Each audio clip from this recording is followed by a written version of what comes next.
और बड़ी खबर इस वक्त आपको बता दें, हाई कोर्ट में अरविंद केजरीवाल की याचिका पर सुनवाई के दौरान ईडी ने कहा है कि हम व्यक्तिगत तौर पर एक इंडिविजुअल के तौर पर अरविंद केजरीवाल को हमने बुलाया है, उनसे पूछताछ करना चाहते हैं।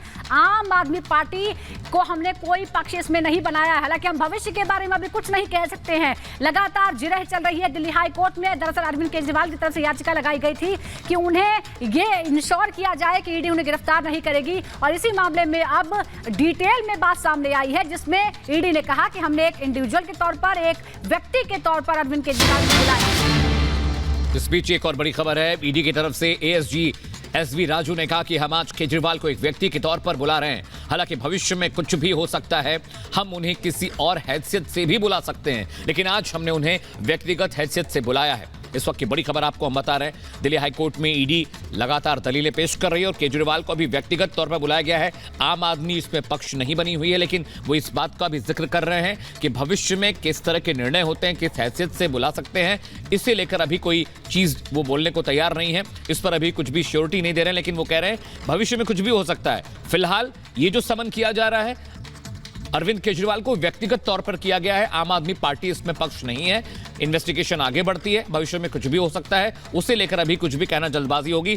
फिलहाल अभी वो सिर्फ व्यक्तिगत तौर पर कोर्ट में बुलाए गए। और इसी बीच एक और बड़ी खबर आपको बता दें, ईडी की तरफ से कहा गया है आम आदमी पार्टी के खिलाफ या फिर केजरीवाल के खिलाफ एफआईआर दर्ज नहीं हुई है। ये वो एफआईआर रद्द करने की मांग कर रहे हैं जो दर्ज हुई ही नहीं है। बड़ी खबर आपको बता रहे हैं। देखिए, कोर्ट में लगातार जिरह चल रही है, दोनों तरफ से क्या कुछ तर्क रखे जा रहे हैं वो सिलसिलेवार तरीके से हम आपको बता रहे हैं। और अभी इस वक्त का बड़ा अपडेट आपको बता दें, ईडी की तरफ से कहा जा रहा है कि आम आदमी पार्टी के खिलाफ या फिर अरविंद केजरीवाल के खिलाफ एफआईआर नहीं दर्ज हुई है।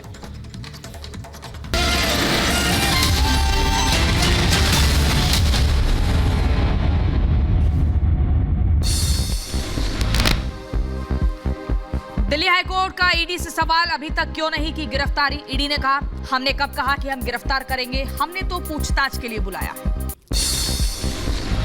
केजरीवाल की अर्जी पर हाईकोर्ट में सुनवाई, ईडी ने जांच से जुड़ी फाइलें कोर्ट को सौंपी। ईडी बोली केजरीवाल के खिलाफ पुख्ता सबूत हैं।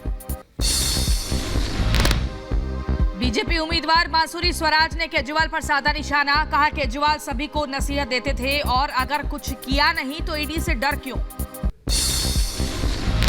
केजरीवाल को ईडी के समन पर सौरभ भारद्वाज का बयान, कहा केजरीवाल को प्रचार से रोकने की कोशिश हो रही है। बीजेपी का कांग्रेस पर बड़ा हमला, कहा कांग्रेस को हार का डर, कांग्रेस हार के डर को बना रही बहाना। राहुल गांधी पर बीजेपी का पलटवार, रविशंकर प्रसाद ने कहा राहुल लोकतंत्र का ना करें अपमान, विदेश में देश का करते हैं अपमान। कांग्रेस पर रविशंकर प्रसाद का बड़ा हमला, कहा कांग्रेस ने देश से झूठ बोला, पार्टी को हर साल आरटीआर भरना होता है। कांग्रेस नेता आनंद शर्मा का राहुल गांधी पर बड़ा हमला, कहा जाति जनगणना की मांग इंदिरा और राजीव गांधी की विरासत का अपमान है। सीट बंटवारे को लेकर तेज प्रताप का बयान, का सीट को लेकर चल रही है चर्चा, गठबंधन को लेकर कोई जल्दी नहीं है, इस बार जनता एनडीए को सिखाएगी सबक। औरंगाबाद लोकसभा सीट को लेकर आरजेडी और कांग्रेस के बीच तनाव, निखिल कुमार को प्रत्याशी बनाना चाहती है कांग्रेस, तो आरजेडी अभय कुशवाहा को अपना उम्मीदवार बनाने की कोशिश में है। मुंबई में महाविकास आघाड़ी की बैठक बेनतीजा रही, 5 सीट को लेकर फंसा हुआ है पेच, शरद पवार के घर पर हो रही थी बैठक। अपर्णा यादव को मैनपुरी से उतारने की अटकलों पर धर्मेंद्र यादव का बयान, कहा डिंपल यादव बड़े बहुमत से चुनाव जीतने जा रही हैं। अतीक और अशरफ की पत्नी शाइस्ता और जैनब को लेकर सूत्रों से खबर, प्रयागराज पुलिस को मिली खुफिया जानकारी, प्रयागराज में छिपी है शाइस्ता और जैनब, कई जगहों पर पुलिस ने छापा मारा। बीजेपी नेता गौरव भाटिया के साथ हुई बदसलूकी पर सुप्रीम कोर्ट ने लिया संज्ञान, नोएडा की जिला अदालत के बार प्रेसिडेंट और सेक्रेटरी को जारी किया है नोटिस। बदायूं हत्याकांड में शामिल आरोपी जावेद गिरफ्तार, बरेली के सैटेलाइट बस स्टैंड से गिरफ्तारी हुई। हत्या के बाद दिल्ली में था मृतक साजिद का भाई जावेद, सरेंडर के लिए बरेली पहुंचा था जावेद, सरेंडर से पहले ही पुलिस ने गिरफ्तार किया है। रांची में मीरा सिंह के करीबी पर भी ईडी ने छापा मारा, कांग्रेस नेता मोहित शाहदेव के आवास पर ईडी ने छापा मारा। रांची में जमीन घोटाला मामले में ईडी का एक्शन। तुपुदाना थाना प्रभारी मीरा सिंह सहित कई अन्य के ठिकानों पर ईडी ने रेड की है। दस्तावेजों को खंगालने में जुटी हुई है टीम।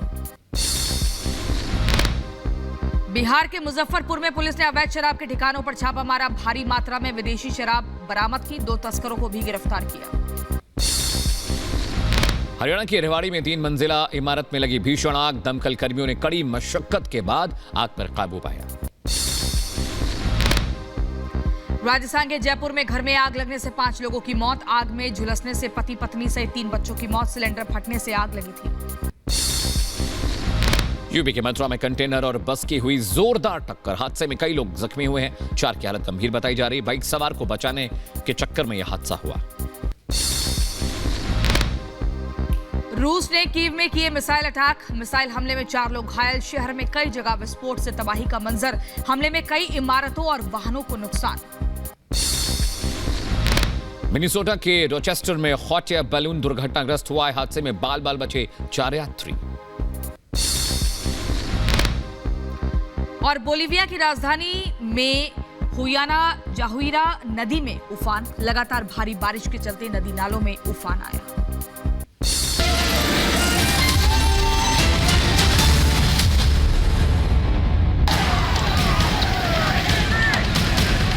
नहीं था मेरे यही नहीं पता चला। मैं खुद कितने बच्चे मारे?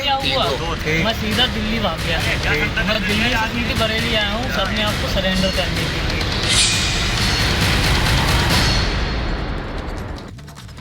इधर बदायूं में 2 मासूमों की हत्या करने वाला दूसरा आरोपी बरेली से गिरफ्तार कर लिया गया है। हत्याकांड के बाद जावेद नाम का यह आरोपी बरेली भाग गया था, जहां से उसे गिरफ्तार किया गया। हालांकि सवाल अभी भी बना हुआ है कि आखिर इन 2 मासूमों की हत्या क्यों हुई। अब जावेद की गिरफ्तारी के बाद उम्मीद है कि ये पहेली सुलझ जाएगी।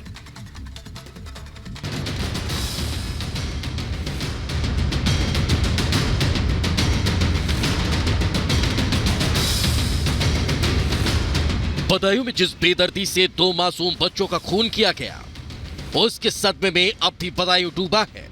वारदात के 2 दिन गुजर चुके हैं, लेकिन बदायूं के हर शख्स की जुबान पर इसी दिल दहला देने वाली वारदात की चर्चा है। इस घटना को अंजाम देने वाला एक आरोपी साजिद तो वारदात के रोज ही पुलिस एनकाउंटर में मारा जा चुका है, लेकिन इस गुनाह में उसका साथ देने वाला दूसरा हैवान जावेद लगातार 2 दिन तक पुलिस की आंखों में धूल झोंकता रहा। लेकिन 2 दिन बाद ही सही आखिरकार बदायूं का ये दूसरा हैवान जावेद गुरुवार को बरेली से गिरफ्तार किया जा चुका है। सरेंडर करने बरेली आया था जावेद। बरेली पुलिस ने बदायूं पुलिस को सौंपा। 2 दिन तक दिल्ली में छिपा रहा जावेद। हालांकि 2 मासूमों के कत्ल के सिलसिले में बरेली से गिरफ्तार हुए जावेद की दलील है कि उसका इस मामले से कोई लेना देना नहीं, और इससे जुड़ा एक वीडियो इन दिनों सोशल मीडिया पर वायरल भी हो रहा है। लेकिन हैवानों के हाथों जान गंवाने वाले मासूमों की दादी बार बार यही कह रही है कि वारदात को अंजाम देने जावेद भी वारदात के वक्त उनके घर के सामने मौजूद था, जो कहीं ना कहीं इस बात की तस्दीक कर रही है कि जावेद भी इस दौरे हत्याकांड की साजिश में शामिल था। जावेद बाहर खड़ा था, आए दोनों थे। जावेद बाहर खड़ा था और जिसने किया है जो कुछ जे आया पहले हमारी दुकान में, जब वो नीचे जब आया है मैंने खड़ा देखा उसे, ब्लड टपक रहा था ऐसे, तभी हम लोग तीनों भागे हैं, गेट बंद कर दिया। जब बाहर आए तब भाग गया वो ना बाइक से, हम देख ना पाए उसे, झूठ को बोले मगर हाँ सब लोग बता रहे खड़ा था। उसकी साजिश से ही ये काम करके हम उसको बैठाल के ले जाए। पुलिस से मिली जानकारी के मुताबिक जावेद बदायूं पुलिस को गच्छा देने की नीयत से बरेली कोर्ट में सरेंडर करने आया था, लेकिन इसी बीच इसकी संदिग्ध गतिविधियों पर कुछ युवकों की नजर पड़ गई, जिसके बाद नौजवानों ने पुलिस को इसकी खबर दी और जावेद गिरफ्तार हो गया। वहीं इस हैवान की बरेली से हुई गिरफ्तारी के बाद बदायूं पुलिस चैन की सांस लेती दिखाई दे रही है। पुलिस को उम्मीद है कि जल्द ही मासूमों के कत्ल की गुत्थी सुलझ जाएगी। देखिए, इस दोहरे हत्याकांड का जो दूसरा आरोपी था जावेद, आरोपी साजिद का भाई, उसकी गिरफ्तारी आज जनपदीय पुलिस के द्वारा की गई है। उसके द्वारा पुलिस के दबाव और जो उस पर इनाम कराया गया था उसके दबाव में उसने आज बरेली में बारादरी थाने की जो सैटेलाइट चौकी